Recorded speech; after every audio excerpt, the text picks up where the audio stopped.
I've just been watching and paying attention to the conversation surrounding Shedeur Sanders over the last day or so. And again, like I tell you guys all the time, I'm a journalist. So I know there is a whole thing with journalists, fake news, propaganda, all that good stuff. And I'm just watching the way that the media is handling Shedeur Sanders and talking about Shedeur Sanders in the Cleveland area. And outside of like G. Bush, Earl, the black media, essentially, like those who are in these spaces who have an understanding of the stereotypes and everything that comes along with being black and working in media. It's no surprise to me that when I look at some of the commentary about Shedeur Sanders, it's the black media who understands the tropes and the things that's being said about Shedeur Sanders and what's not true in my sense. This is my opinion, though. I think what is bothering me the most is the fact that people act like we don't have eyes. Like the conversation and the tropes are, for example, that the lady that covers the Browns, she works for CBS. Her name is Aditi. I can't even pronounce her last name. But she came out a couple weeks ago, and in her talking about Shedeur Sanders, not Shedeur Sanders, I'm sorry, and her talking about Dylan Gabriel, she was using the terms, he's a supercomputer. He processes information very quickly. He doesn't play street ball. When I heard that, I immediately, now, Aditi is a woman of color, so she's not white. So I don't understand why she used the term street ball when she was talking about Shedeur Sanders, not Shedeur Sanders, again, I'm sorry. She was talking about Dylan Gabriel and about how he does not play street ball. However, her using that terminology was a slight to Shedeur Sanders. And she has to know, as a journalist who's been covering the NFL for as long as she has been, you know what you're doing when you say that Dylan Gabriel doesn't play street ball. You know exactly who you're talking about and who you're referring to. So I'm confused as to why she would even use that type of terminology. Because one of the things that you learn in journalism school, your opinion does not matter when you're covering whatever you're covering. It does not matter what arena you're in. Now, there's a difference between pundits, for an example, and journalists. So, like, for an example, Stephen A. like to call himself a journalist. I've been a journalist for X amount of years. I don't consider Stephen A. to be a journalist anymore. He's not a journalist anymore, in my opinion. He's a pundit. He gets on television on his talk show. He gives his opinion about whatever the subject is for the day. On his political show, he is a pundit. Stephen A. is not a journalist. He's not breaking news anymore. He's not a journalist. He's a pundit. For Aditi, she covers the NFL for CBS. So she is still a journalist. So for her to say that Dylan Gabriel does not play street ball, she knows what she's saying using that type of terminology. So when I listen to the other Cleveland media like Tony Grossi isn't a journalist. He gives opinion. He gives his opinion on things. Tony Grossi is not a journalist. He might think he's a journalist. You're no longer a journalist, sir. Because you have presented biases when it comes along with covering Shedeur Sanders as well. I've heard you say disparaging things about Shedeur Sanders.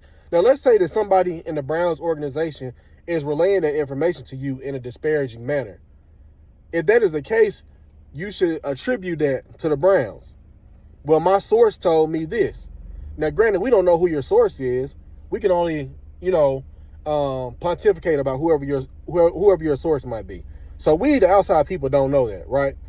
But as a journalist, what I do know is that if you're getting the information from someone in the building, well, you can't definitively say that, but there are ways in which you can massage. You can use nuance in those types of situations.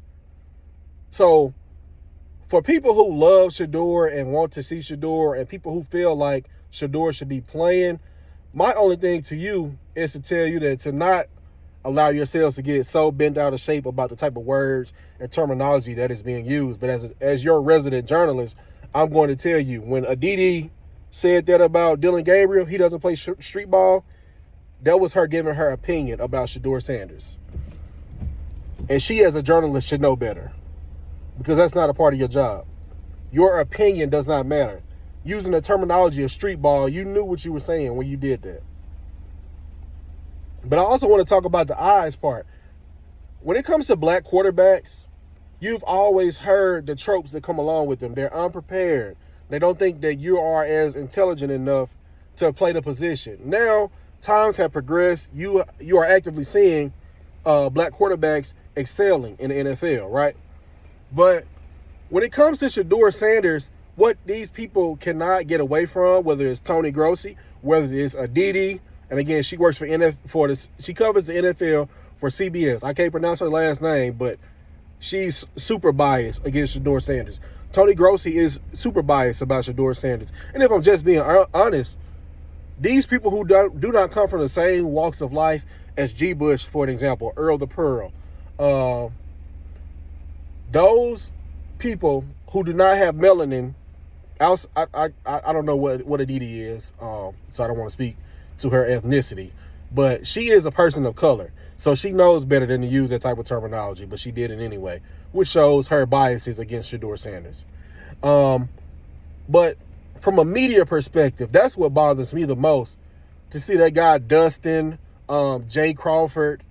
Dustin didn't even have a successful NFL career, so I don't even know why he feels the need to be talking about Shedeur Sanders in the fashion in which he's doing it, because he's not coming from an unbiased manner anyway. He gives his opinion. Now that's what he's on the show to do. But your professional NFL, we don't want to hear that, bro. We don't want to hear what you have to say about Shedeur Sanders. Nothing disparaging anyway. You can give your opinion. That's what you're on that show to do.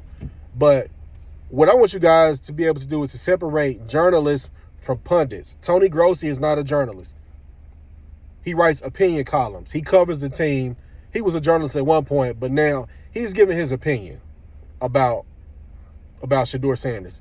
Hey, granted, there might be some people in the building who's feeding him information, but don't allow yourselves to get so bent out of shape about what's being said about it, because we know what type of place it is coming from. The media that does not have melanin in their skin, they are the ones who are saying the most disparaging things about Shedeur Sanders. For the G. Bush and the Earls, you know that that's coming from a real place.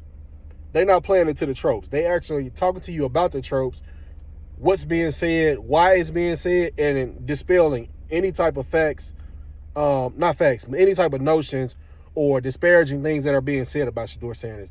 And I just think, for an example, talking about he's unprepared, they don't think he's ready and all these types of things. I want to know what situation that you've seen Shedeur Sanders in throughout his collegiate career where he wasn't ready. So I think that's another thing that's an issue for me. They are acting like we don't have eyes. Yeah, you saw the Rams game, right? We all saw the Rams game. I can honestly say Shedeur Sanders did not play well in that Rams game. But you just can't not talk about the Carolina game like Grossi does. Grossi just act like the Carolina game didn't happen at all. So that tells you where he stands on telling the truth about whatever is happening with the Browns. So you don't even really pay any real attention to what Tony Grossi is talking about, or Aditi, or Dustin, whatever the guy's last name. I think it's Dustin Fox or whatever. Jay Crawford. None of their opinions matter about Shedeur Sanders. The Tony guy who posted something yesterday about Shedeur Sanders, and the Jackson guy who covers the Cleveland Browns also. Those people who do not have melanin in their skin are the ones who are lying on Shedeur Sanders and are not presenting things in a factual manner. As a journalist, you have the ability, you don't have to get on the podcast and talk about something, and you're giving your opinion, when these people that you can talk to and ask about Shedeur Sanders are readily accessible to you. So, journalists are supposed to seek information, are supposed to give you the most up-to-date and the most in-depth analysis on what they're being told by the people maybe in the building, whoever their sources are. But a lot of this content that I'm seeing personally are people giving their own opinions. They're surmising what the Browns might be doing. But when have you never seen Shedeur Sanders prepared? Every college quarterback who comes into the NFL has a bad game. Dylan Gabriel threw a pick six in his preseason game, but you don't hear shit about that. But now they want to keep talking about how Shedeur Sanders is unprepared, and that's why he's not. Well, that's why they're not playing him yet. So I'm giving you from a real journalist perspective. No bias, no BS. I can say as a journalist that Shedeur Sanders did not play well in that Rams game. But you can't act like the Carolina game didn't happen, which is what Grossi does. So those are just my thoughts. Send my thoughts. Tell me what you think.